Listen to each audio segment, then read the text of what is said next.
esa herida para poder cerrarse, para poder regenerarse, para poder rellenar incluso en caso de pérdida de tejido, ¿no? Dentro de las generalidades es importante saber datos como el grosor de la piel, la función de la piel, los estratos que tiene la piel, ya cómo se divide, cómo está inervado, cómo está irrigado, para saber cómo va a ser la respuesta del organismo ante esas lesiones que produzcan ruptura en la piel. Entonces, prácticamente nos estaríamos fijando datos sobre la piel. Sí, la piel es el órgano más grande del cuerpo.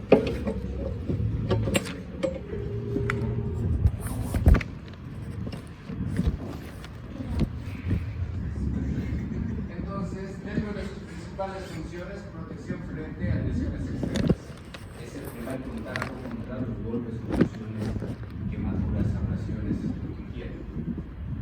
Es el que nos protege de que nuestros líquidos se evaporen, de que los microorganismos ingresen a nuestro cuerpo, ¿no? Nos da el dato de termorregulación por el hecho de la transpiración o sudoración continua global a través de las glándulas sudoríparas y demás, ¿no? Tenemos la absorción de lo que es la vitamina D a través de lo que es la luz ultravioleta por los rayos del sol. Es la principal o el primer punto de refuerzo unitario del organismo. ¿Por qué? Cuando nosotros sufrimos lesiones, esa lesión manda señales a nivel sistema hematológico, sistema nervioso central y demás, para que el organismo pueda reorganizar esta respuesta y dar un frente a esa lesión primero, y segundo, al proceso infeccioso posible que se puede generar por esa lesión. Tenemos microorganismos saprófitos en la piel, lo que les comentaba anteriormente. ¿Por qué se da antibiótico-terapia en pacientes para reparación de cirugía? Porque la misma incisión va a provocar una herida por la cual pueden ingresar microorganismos, ¿no? Y producir un proceso infeccioso. Entonces, sí nos sirve de barrera contra los microorganismos que nosotros mismos tenemos, que son saprófitos, son oportunistas. Si se da la apertura de la piel, pueden llegar a causar infección, si no, no. Además de que está bastante inervado, ¿no? Nos da todos los estímulos sensoriales, impresión y demás que podamos tener. ¿Cómo está dividido? Entonces está dividido en una epidermis, que es la parte superficial, la dermis y la hipodermis. Esto es básico, ¿no es cierto? ¿Cuánto mide la epidermis? 0,4 a 1 milímetro. Esto dividido ya en capas o estratos identificando. La dermis 0,6 a 4 milímetros, la hipodermis, que es el tejido celular subcutáneo. Este va a tener una variabilidad de acuerdo a cada persona, ¿no? Hay pacientes que tienen mayor tejido celular subcutáneo que otros. Después tenemos anexos de las glándulas sudoríparas, ¿no? Folículos pilosos y demás. En cuanto a los nervios, tenemos el hilo erector, ¿no? Tenemos los vasoconstrictores, de Ruffini, de Meissner y demás, que van a darnos la sensación de tensión, de dolor y demás. Entonces vendría más o menos así. La epidermis es la parte más superficial, la dermis, que es la segunda porción, donde están ubicadas ya las terminaciones nerviosas, ¿no? Y también parte de lo que es la circulación y el tejido subcutáneo o adiposo, que también tiene su inervación y también tiene su vascularidad. ¿Cómo están divididos? Ya lo que es la epidermis, entonces va a estar dividido en sus 5 capas. Lo que es el estrato basal, que son las células más o menos cuadradas, un estrato granuloso, ¿no? Que si se dan cuenta en este punto de lo que son células cuadradas, van a sufrir cambios en cuanto a su estructura, produciéndose un aplastamiento hasta llegar a ser planas en el estrato lúcido, ¿ya? O corte. Entonces van pasando desde células de forma cuadrada hasta ser unas células clonadas. ¿En qué tiene su acción esto de estos estratos en la parte de la cicatrización? Miren, el estrato basal, cuando se produce una herida, se produce el proceso de granulación, que son granulocitos que van rellenando esa herida. El estrato basal es el primero que voy a migrar los intestinales. Una vez que ha migrado sobre lo que es la herida, van cambiando a estrato granuloso, a estrato espinoso, a estrato lúcido, a estrato córneo, y los queratinocitos tapan y cierran. Entonces, de esa forma se rellena la herida. Por eso es que vuelven a tener el estrato córneo arriba. No sé si me dejo entender. Ahorita te voy a explicar más detalladamente. Vendrían a ser entonces 5 capas de lo que es la epidermis y 2 capas de lo que es la dermis. La papilar y la reticular. Características. La papilar viene a ser el tejido conjuntivo, la reticular vienen a estar presentes lo que son los vasos sanguíneos, la parte de folículos pilosos y demás. La hipodermis, no en todo el tejido tenemos fascia de Kaplan y fascia de Scarpa, esto está más referido a la parte abdominal.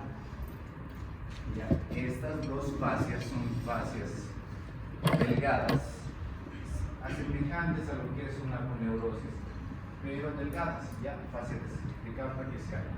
En ese orden están ubicados en lo que es el abdomen. Más superficial, Kaplan; más profunda, Scarpa.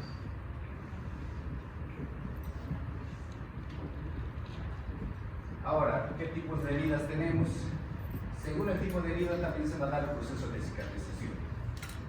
Tenemos heridas como ser amputación,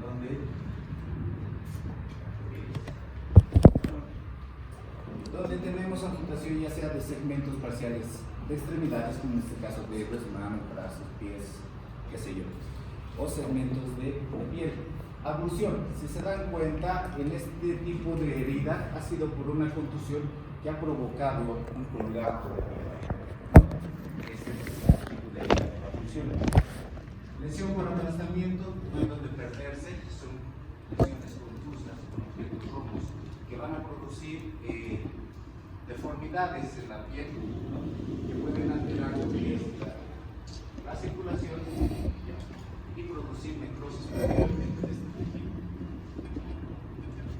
Por función no hay donde perderse, heridas punzantes, punzocortantes, alfileres, qué sé yo, clavos, astillas, fierros, lo que ustedes quieran, que tengan heridas pequeñas y de profundidades distintas. Abrasión son las heridas que se realizan por arrastre o por golpes contusos, no son heridas cortantes.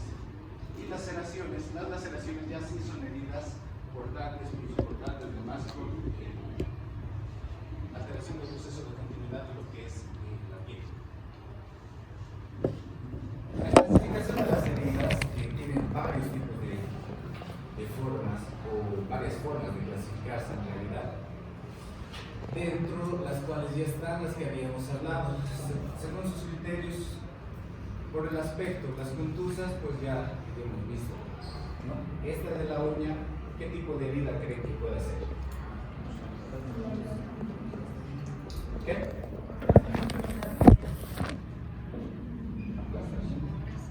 No, abulsión. ¿Aplastamiento solamente en la uña? No. Abulsión. Aplastamiento tendría lesiones periféricas alrededor, además de la uña. Entonces, laceración, contusa, ha sido un golpe. Ha sido un golpe que ha originado esta herida. Cortantes. ¿Cuál es la diferencia de cortantes? Las cortantes normalmente producen heridas con bordes regulares de variabilidad en cuanto a la profundidad, ¿no? Estos pueden ser producidos ya sea por fierros, vidrios, cuchillos, demás, que dejan heridas con bordes regulares, lo que lo diferencia de una laceración, o una abrasión, o una contusión. Contuso cortante son heridas por golpe más lesión o abulsión de ese tejido. sangre, pues ya clavos, qué sé yo, puñales, cuchillos, aplastamiento puede ser por construcción entre dos estructuras. ¿Cuál es la característica? La lesión es compacta y es uniforme en todo el sitio donde se va a producir este tipo de lesión. Mecanismo de acción tenemos por arma blanca, por arma de fuego, que son las clásicas, ¿no? Los apuñalados, los disparos a y demás. Mordeduras, agentes químicos. ¿Qué agentes químicos podemos tener? El alcalis, el ácido que ya hemos hablado, que producen agentes térmicos, ya sea el calor, la llama de fuego, o el frío.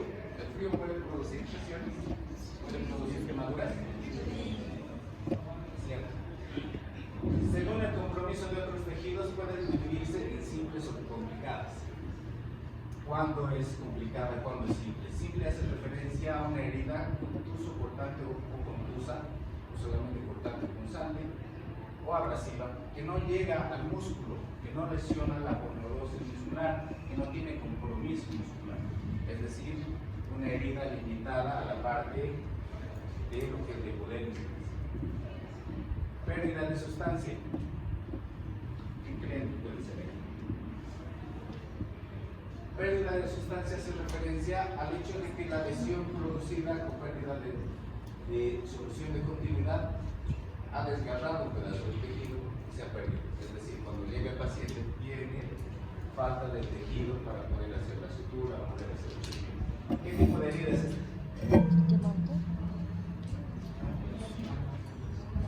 ¿Quemadura? ¿Qué? Laceración. Abrasiva. Lacerante no. Lacerantes son importantes. ¿Quemadura? Esta. Agente químico. Térmico. Térmico, ¿no? Nada más frecuente que es. ¿Quemadura? ¿Agua? Agua. Sí. Esta.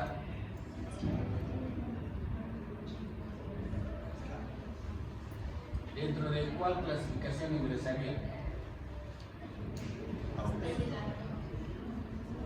Las simples, miren, les dije, abarca piel y celular subcutáneo, ¿no?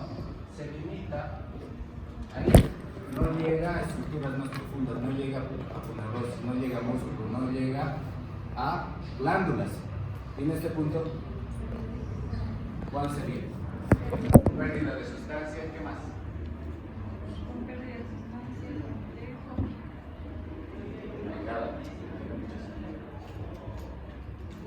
Bien. Si es complicada, ¿qué glándula tenemos acá?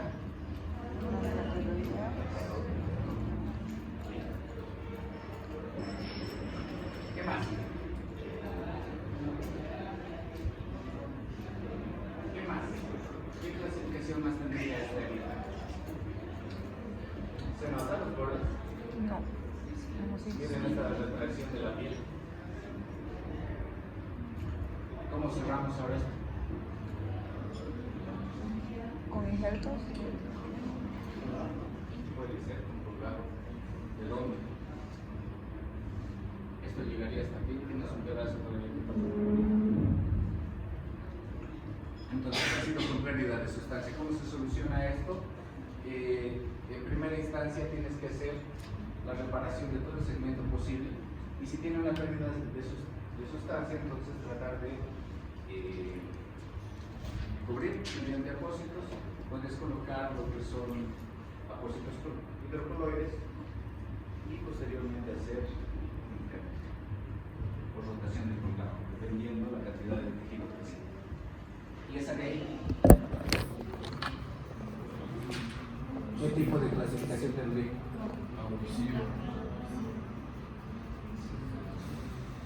Con pérdida de sustancia, complicada. ¿Qué les parece? ¿Ha sido contusa? ¿Ha sido cortante? ¿Qué ha sido? Abusiva. Normalmente las heridas se dirigen como colgado.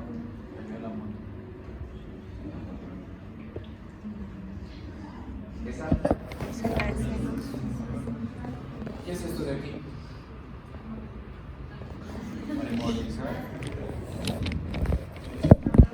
¿Gasa? ¿Se nos hace llama grasa?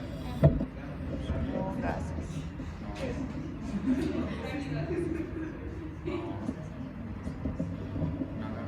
¿Gasas? ¿Dónde está la herida primero? ¿Dónde es? ¿Qué es eso entonces?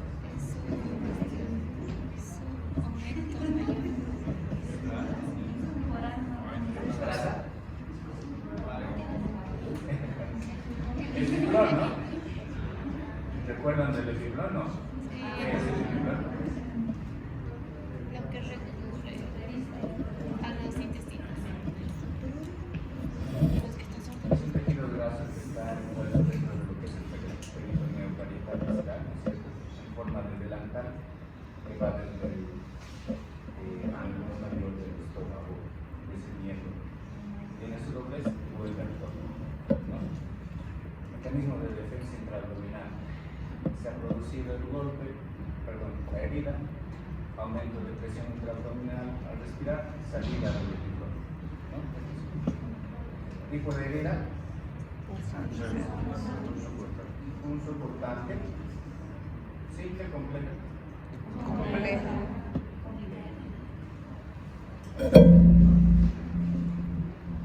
Entonces, eso según la gente causante. Ahora, estas heridas también pueden ser por objetos afilados, como se había dicho, cuchillos, peces de clavos y demás. Cesariamiento, desaceleración. ¿Han escuchado de este tipo de lesión? No.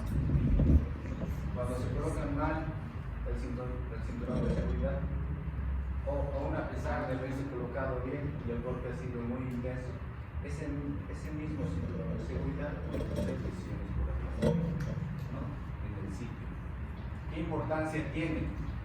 Si esto está mal colocado, está dentro de lo que es, o está cubriendo lo que es el abdomen, y hay esa contusión, se puede producir laceraciones internas sin necesidad de la producción de una laceración externa. El meso de lo que es el intestino puede sufrir laceraciones confusas por cesariamiento. Aquí es clarito, o se evidencia bien lo que es el cinturón de seguridad formando la lesión de la piel, ¿sí? Por contusión, qué sé yo, golpes, peleas, piedras, se da con todo, martillo, todo lo demás. Lesiones clásicas, edema, hematomas que puedan producir lesiones a nivel de la piel. Quemaduras. ¿Qué quemaduras químicas conocen? ¿Dónde estás, pequeña? Tengo una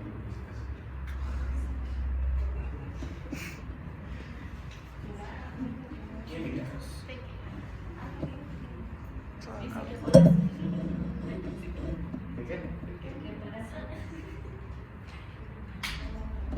¿Cómo es? Quemaduras.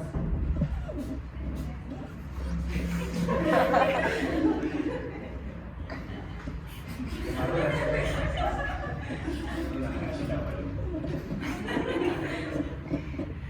Miren, la lesión producida por quemadura eléctrica difiere mucho a la química o la física. La química va a tener lesiones urgentes que denotan en la piel, ya sean superficiales que abarquen solamente un grado A, que es la epidermis, ya sea un B o un C, según la profundidad.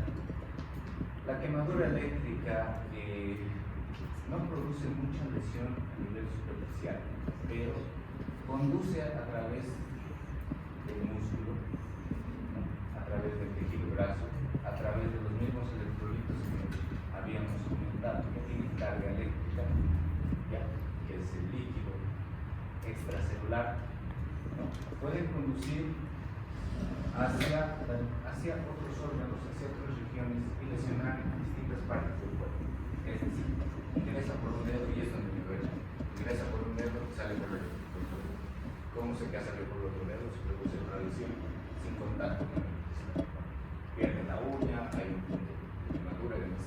Entonces todo el punto de la quemadura ha lesionado. todo el músculo. Y si llega al corazón, ¿qué puede causar?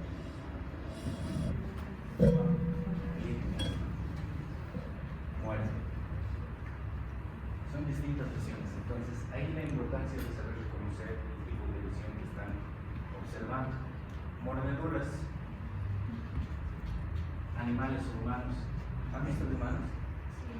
Sí. La de los humanos se infecta más que del pelo.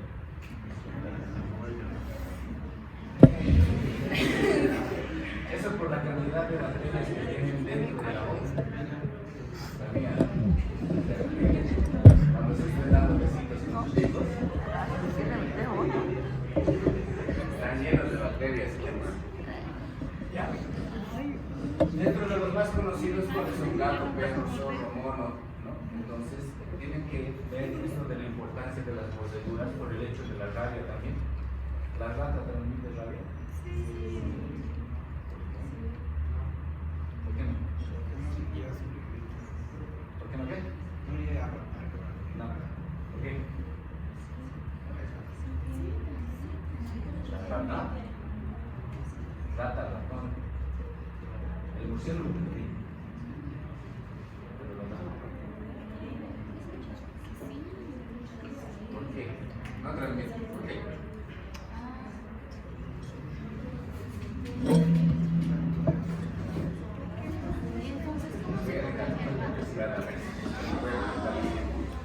Ulceraciones. ¿Cuáles son las ulceraciones? Estas ulceraciones son heridas normalmente redondeadas que van a abarcar un grado distinto en cuanto a profundidad. Ya pueden ser secundarias a lesiones vasculares, a lesiones o comorbilidades que tenga el paciente, como diabetes, ¿no? La clásica, úlceras varicosas, secundarias a varices, ¿no? Que son lesiones a nivel del medio vascular, ¿no?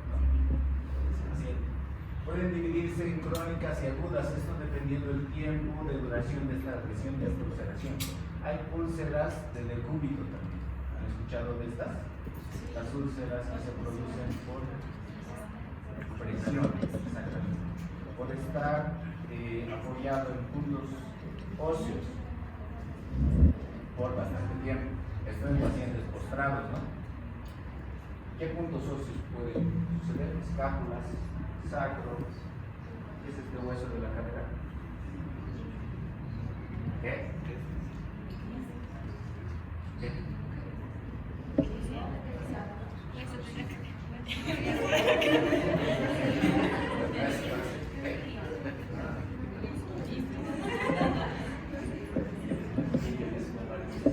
Ya. Entonces vamos a ir hablando de las crónicas y de las agudas más adelante.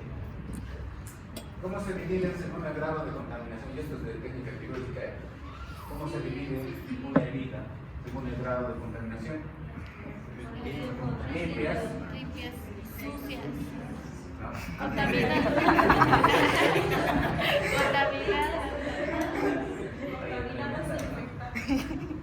¿Qué? Antes. Mabel. Tenemos limpias, luego. Limpia contaminada, ¿dónde está Mabel? Aquí no. Ahí. Ya te he ido. Limpia contaminada, la siguiente.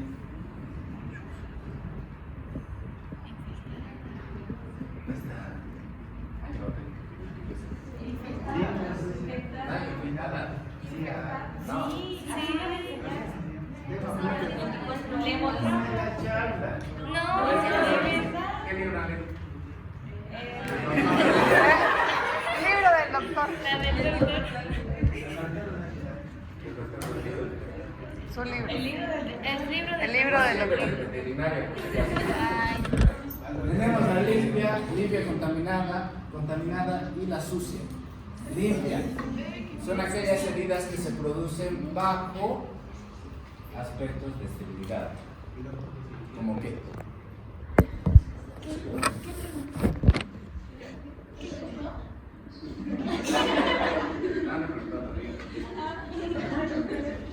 Limpia, entonces, estas limpias normalmente, estas heridas normalmente se produce en quirófano. ¿Por qué? Porque ahí hacemos antisepsia, usamos equipo estéril y demás, ¿no? Disminuimos la cantidad mayor posible de lo que son microorganismos en lo que es la superficie de la piel para producir la incisión. Entonces, una herida limpia es contaminada. Hemos ingresado al abdomen, ¿no? Esto es intestino.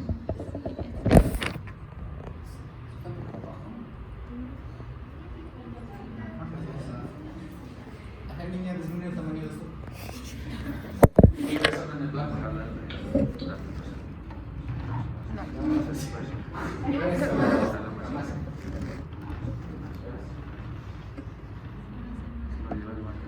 Imagínate. Que aquí por aquí abajo. Ahora sí. Entonces, mira, entramos a la cavidad abdominal. Es una herida limpia, ¿no? Porque se hace bajo aspectos de esterilización y demás. Pero dentro de la cavidad abdominal hay un proceso infeccioso. la herida pasa a ser limpia contaminada. Si nosotros hacemos una resección intestinal, el intestino se sabe que tiene en su interior microorganismos, bacterias, ¿no? Entonces pasa a ser de limpia a limpia contaminada por abrir el intestino. La cirugía del apéndice, ¿qué sería? Limpia contaminada. Exacto, esa es la clásica, ¿no? Contaminada. Estas ya no son bajo asepsia o antisepsia. ¿Qué tal que es limpia? ¿Qué es? ¿Limpia contaminada? Contaminada directamente, ¿no? Entonces, no se ha producido bajo un ambiente controlado, no se ha producido bajo aspectos de antisepsia, que es una herida contaminada. ¿Y la sucia?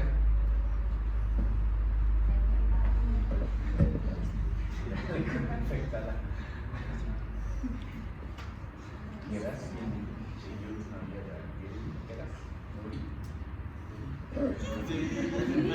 Entonces, las sucias son aquellas que se producen sin tener un ambiente controlado, ¿ya? Y que sabemos que está siendo contaminado. Por decir, un paciente apuñalado donde la lesión toca colon.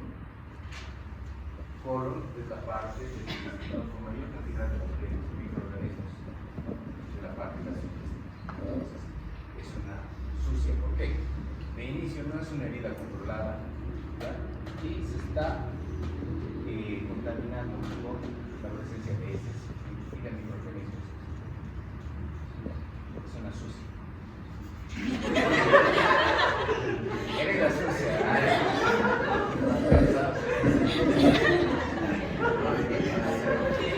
Parece ser rápido, ¿no? ¿Se nota aquí esto? No.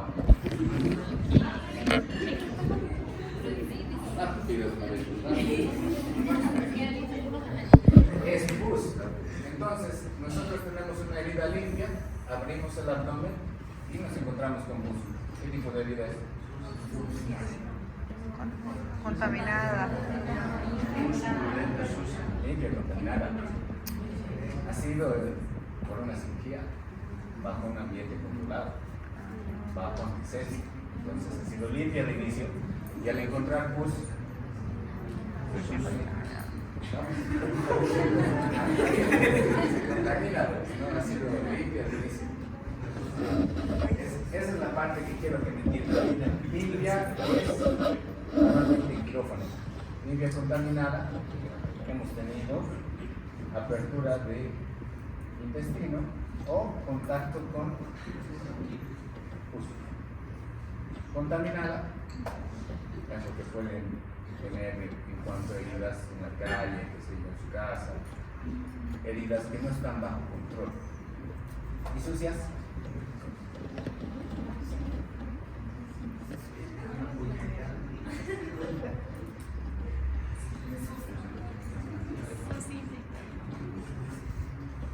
Ahí recién parte infectada. Es una herida contaminada que se infecta, pero tiene un 30% de riesgo de infección. Segundo tiempo de evolución. Tenemos en aguda, división en aguda, subaguda y crónica. Normalmente se divide en aguda y crónica. Si en el examen entra esta pregunta, esta vale y vale también aguda y crónica, ¿ya? Porque en short está uno y en SAR está el otro. O sea, no hay problema si me colocan de uno o de otro libro, mientras esté bien. Aguda menor a 6 horas. ¿Por qué? Cuando se produce la lesión o la herida a nivel de la piel, ese bicho puede ingresar en nuestro organismo. La respuesta sistémica de nuestro organismo a esa lesión es un proceso inflamatorio, polimorfonucleares, ¿no?, que van y tratan de delimitar ese proceso infeccioso o esos microorganismos en el sector. Cuando no se puede hacer eso y el tiempo de evolución, el tamaño de la herida es grande, los microorganismos ingresados, que son bastantes, pasa de aguda a crónica. ¿A qué hace referencia? ¿A qué hace referencia esto? Al hecho de que pasadas las 6 horas de evolución después de la herida, esa herida se considera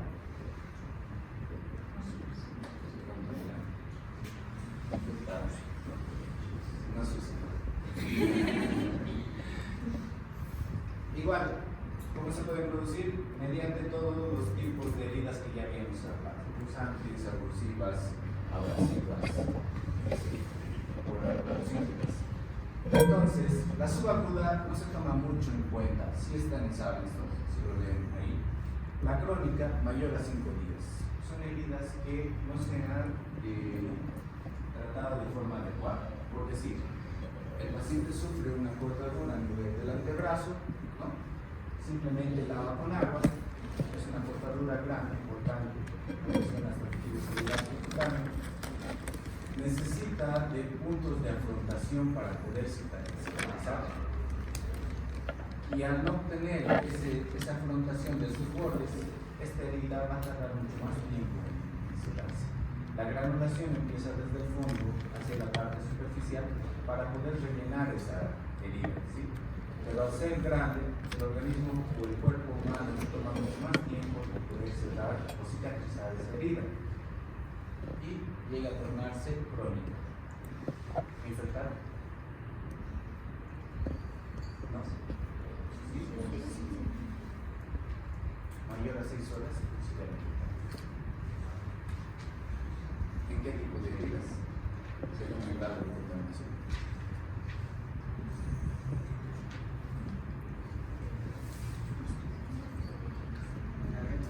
Contaminada, claro que sí. Entonces, heridas contaminadas. Miren, según la profundidad tenemos escoriaciones, que es la herida más superficial, que puede llegar a afectar epidermis y dermis, ¿no? Acá son lesiones por dicen por raspado, por fricción, ese tipo de escoriaciones. ¿Ya? Superficiales,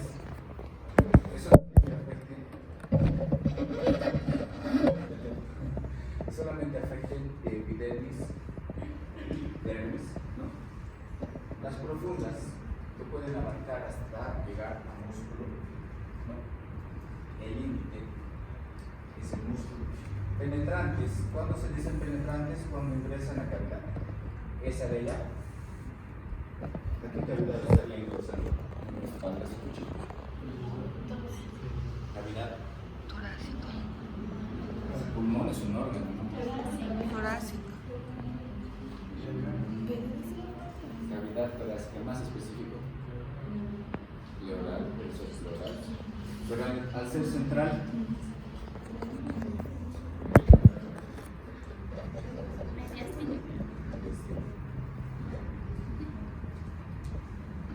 perforantes. ¿En qué se diferencian las penetrantes de las perforantes? En que las perforantes van a llegar a lesionar una víscera. Las penetrantes no. Las penetrantes pueden ingresar a la cavidad sin lesión de una víscera. Si ingresa a la cavidad pleural, ¿qué víscera podría lesionar? Si no lesiona, es penetrante. Si lesiona el pulmón, empalamiento. Este imagen se ve. ¿Sí? ¿Qué es esto de acá? ¿Y qué está saliendo por acá? ¿Han escuchado del empalamiento? No. Cuando un objeto ingresa en tu cuerpo, atraviesa, pero está ahí adentro y no ha salido.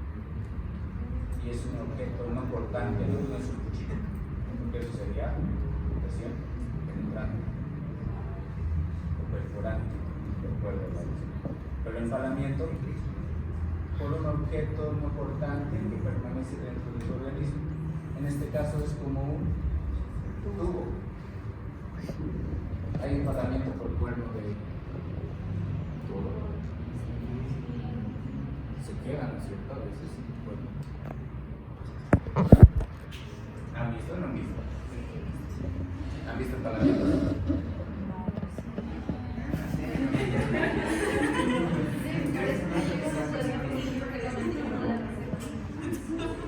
Ya se dice que me metieron. ¿Dónde estás?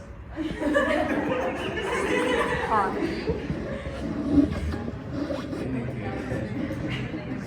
Suena chistoso, pero cuando lleguen a internado y se van a hacer los internos, van a llevar. No pueden decir eso. Tienen que tratar de usar más terminología técnica, médica. ¿Ya? Eso que me pido no. Funciona. No va.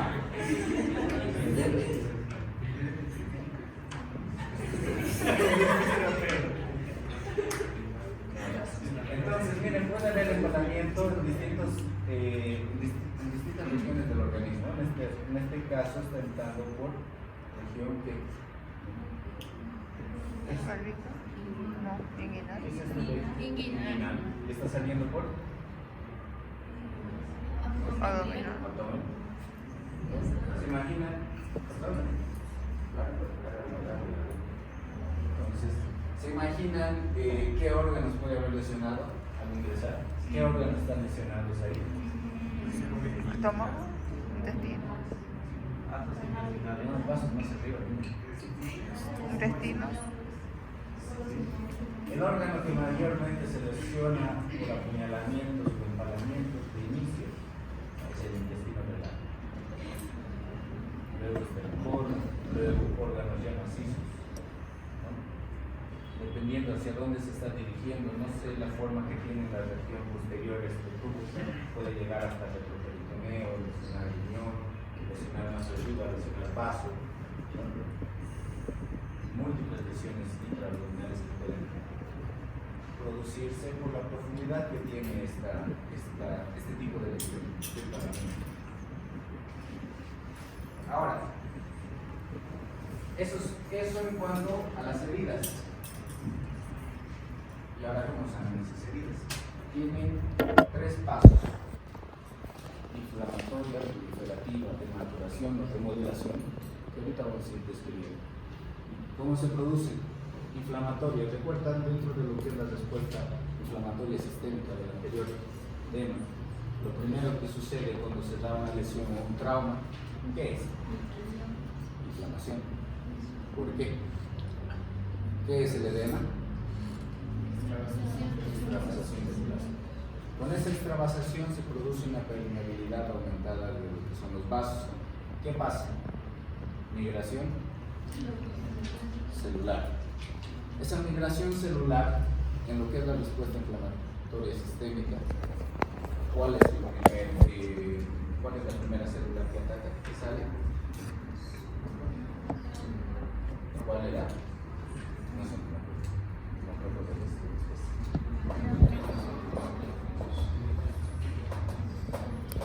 el anterior tema.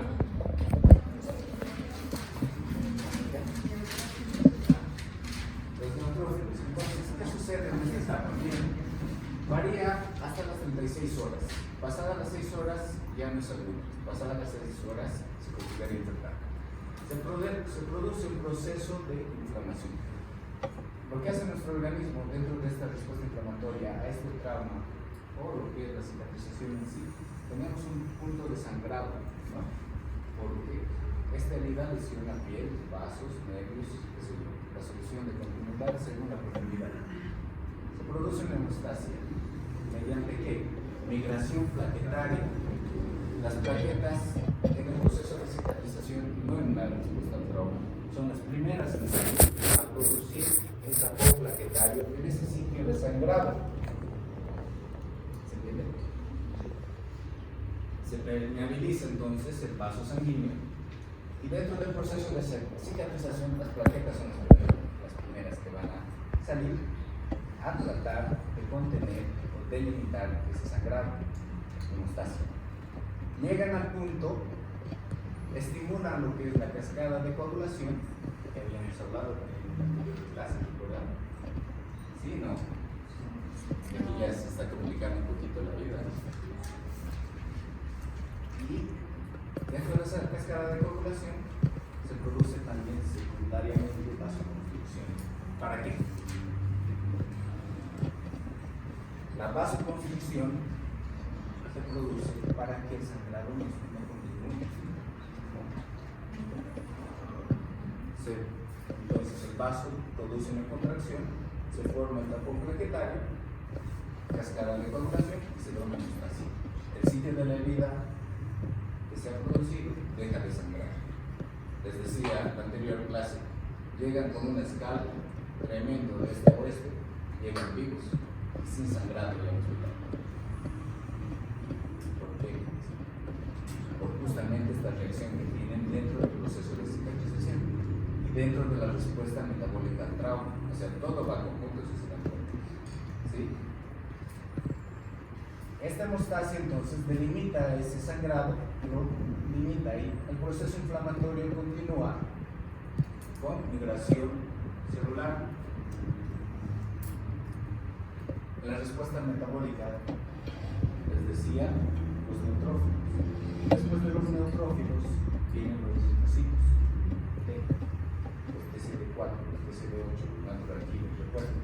Todo esto, ¿para qué? Para que todos esos microorganismos circundantes sean eliminados.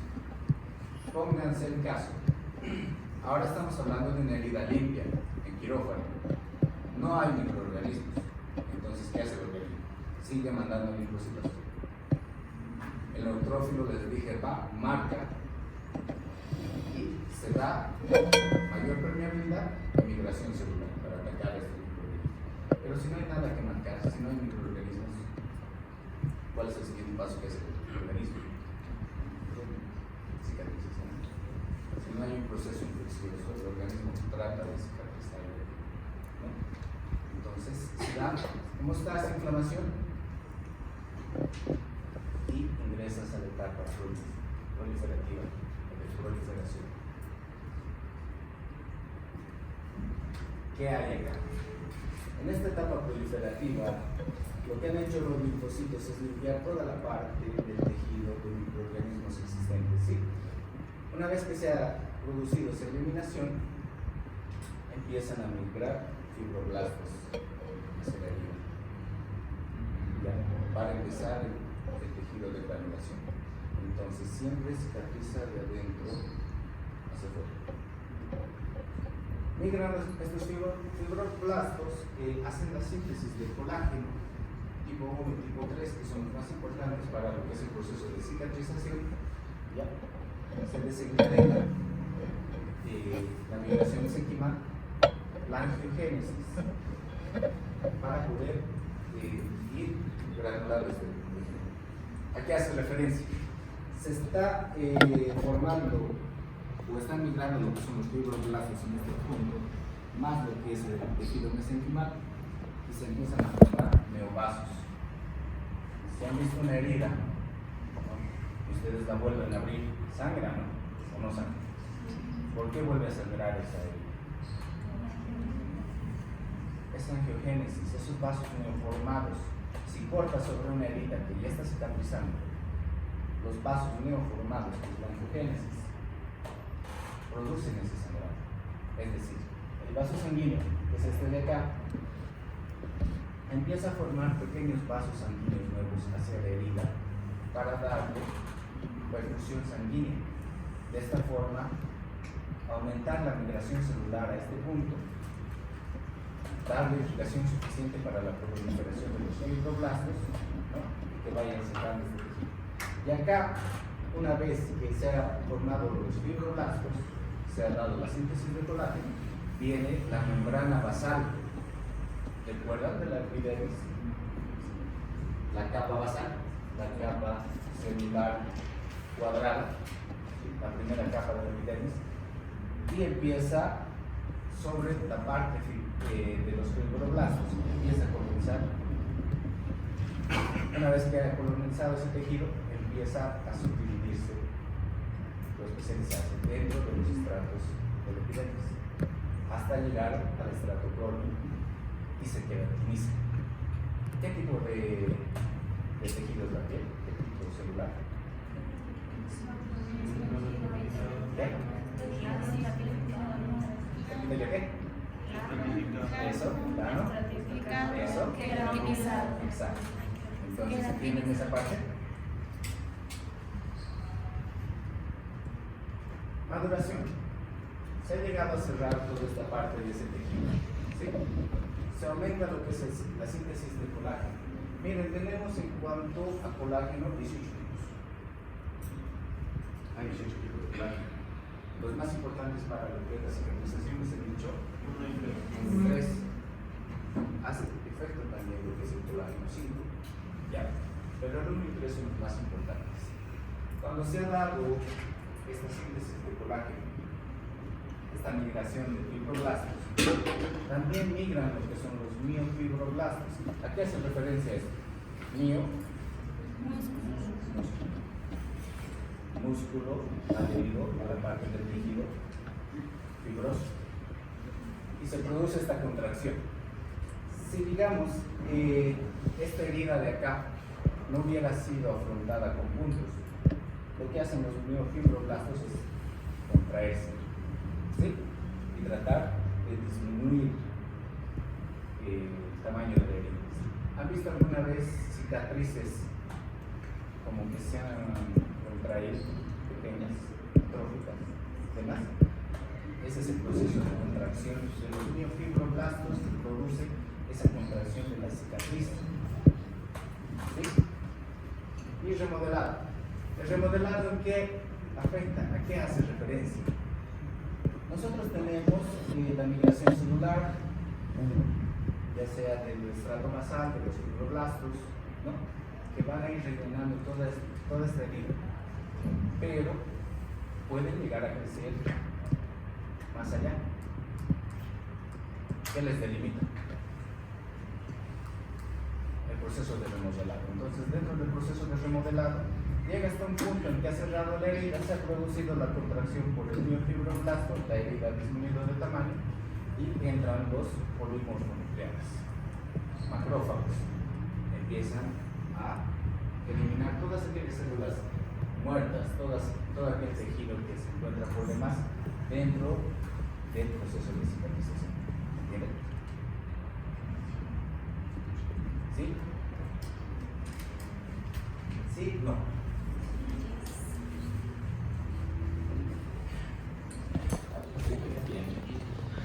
Entonces, ¿cuál era la primera etapa?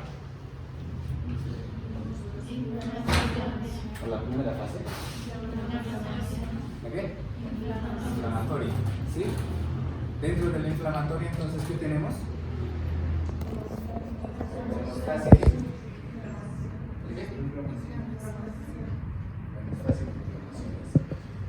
Entonces, les había comentado, se da la ruptura del tejido. El primer paso para esto es la migración celular. Migración celular a través de plaquetas. Estas plaquetas que van a realizar van a formar el tapón plaquetario, agregación plaquetaria, ¿no es cierto? Esta agregación plaquetaria va a desencadenar la coagulación, va a desencadenar la vasoconstricción y va a dejar de ser. Entonces, ese es el proceso de hemostasia. Esa misma hemostasia con el tejido afectado con la solución de continuidad en la piel va a liberar lo que es la quimotaxis, polimorfonucleares, migración celular, ¿no? Que van a aumentar la inflamación. ¿Cuáles eran las principales sustancias quimiotácticas que les había comentado.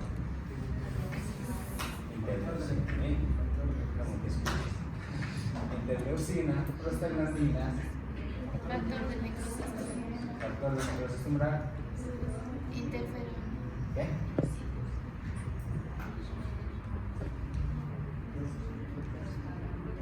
Prostaglandinas, leucotrienes, ¿recuerdan? Les he hecho la conversión clínica del antileucotrieno, ¿no? Entonces acá se van a producir básicamente esos dos puntos: la agregación plaquetaria y la coagulación. Ya con todas sus consecuentes acciones que puede tener lo que es las plaquetas, lo que es la cascada de coagulación y un aumento de la respuesta inflamatoria a nivel local. Recuerden, el anterior tema era sistémico. Teníamos una respuesta endotelial, una respuesta a nivel del sistema nervioso. Esta es una respuesta local, esa es la diferencia. Estos quimiotácticos hacen referencia a la respuesta inflamatoria localizada en el sitio de la herida, a diferencia de la anterior. La anterior son lesiones tan grandes que tienen repercusión sistémica. En la etapa de lo que es la proliferación o la etapa proliferativa, les había comentado la angiogénesis. Entonces, descrito ya más secuencial en cuanto a gráficos, simplemente es el crecimiento de neovasos hacia el sitio de la lesión o del proceso de cicatrización. ¿Sí? Angiogénesis. Fibroblástico. Estos fibroblastos empiezan a migrar hacia el sitio de la herida y crean esa matriz celular. Esa matriz celular va a ser mediante lo que es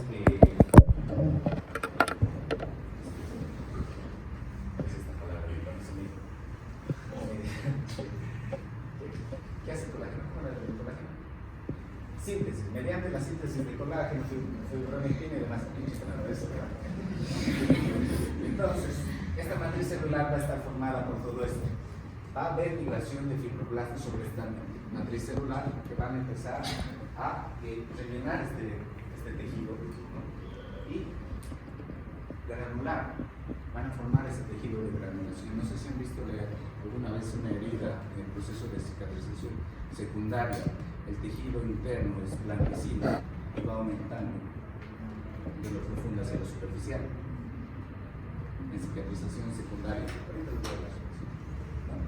Básicamente, ese tejido blanquecino son los fibroblastos dentro de una matriz celular que está aumentando en cantidad, que están haciendo la síntesis de fibronectina, de lo que es el colágeno. Y la epitelización. Es decir, tenemos los fibroblastos, se vienen miofibroblastos, se produce la contracción de lo que es la herida y se produce migración de lo que es la capa celular basal. ¿Sí? Para empezar la epitelización de ese tejido.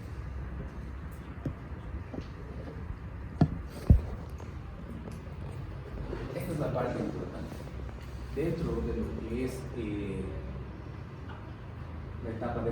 la etapa proliferativa, la síntesis de la matriz es la más importante.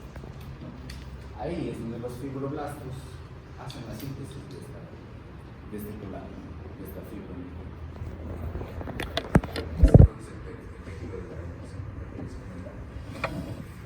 Esto ya habíamos hablado de la etapa inflamatoria, ¿no? Y ese es el tejido o el proceso de remodelación que también estaríamos viendo.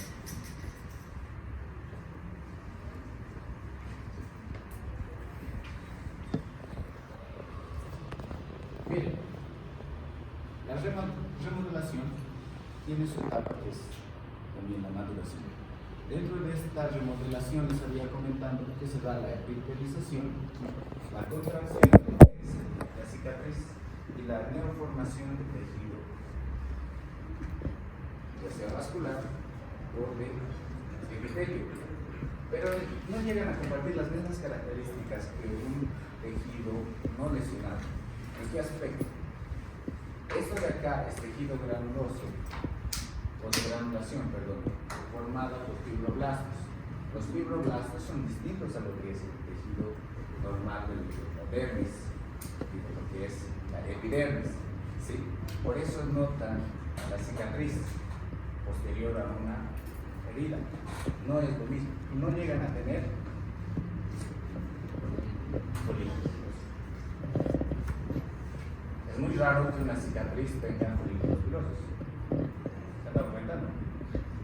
¿Han visto? Si te queda la cicatriz sin cabeza.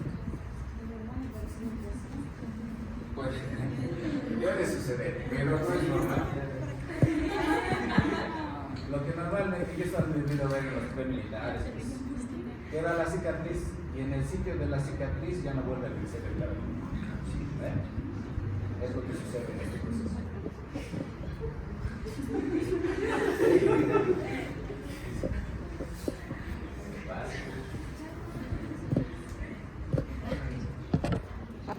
Miren, esta es la esquematización de todo el proceso de cicatrización que se había comentado. De inicio tenemos la hemostasia o el proceso inflamatorio, la etapa proliferativa y la etapa de remodelación o epitelización. Cualquier nombre que ustedes nos pongan en el examen, si entran en esas preguntas, si está correcto, va, cualquiera, ya. ¿Qué hacemos referencia? Entonces, en la primera etapa, migración de plaquetas para hacer la hemostasia, para hacer la eliminación de lo que son los microorganismos, entran los neutrófilos, marcan microorganismos, entran macrófagos. Los macrófagos se encargan de eliminar todos estos microorganismos.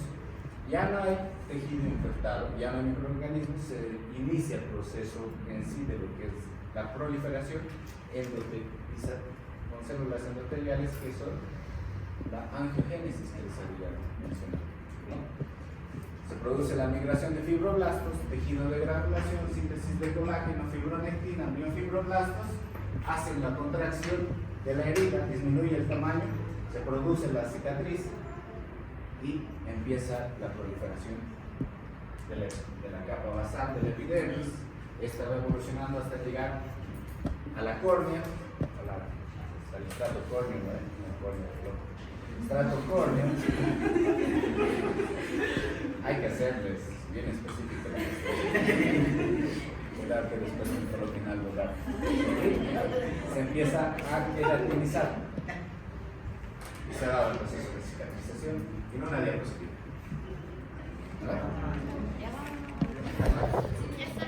Básicamente es así, ¿no? Sí. Sí, llega mucho. Y 8 más. Pasamos un minuto. Mira, te estoy esperando del otro grupo. ¿Por qué hemos hecho tanto tiempo? Estamos en la mitad. Cualquier lado.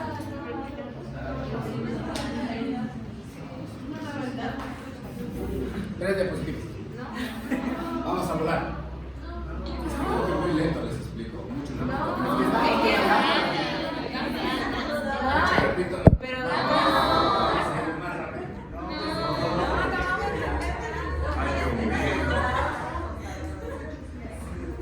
¿Qué afecta entonces la cicatrización? Miren, la parte que les he contado es la parte bonita, cómo sucede, cómo se llena, cómo se rellena, cómo cicatriza y cómo se epiteliza, ¿sí? Pero hay ciertos factores que van a influir en todo este proceso de cicatrización. Empezamos con la edad. No es lo mismo un niño que un adulto mayor de 60 años, 70 años, en el proceso de cicatrización. La respuesta inflamatoria que va a tener localizada no va a ser igual en una persona joven que en una persona de 70 años. La circulación sanguínea, sabemos que mientras va pasando la edad se produce ateromas, ¿no?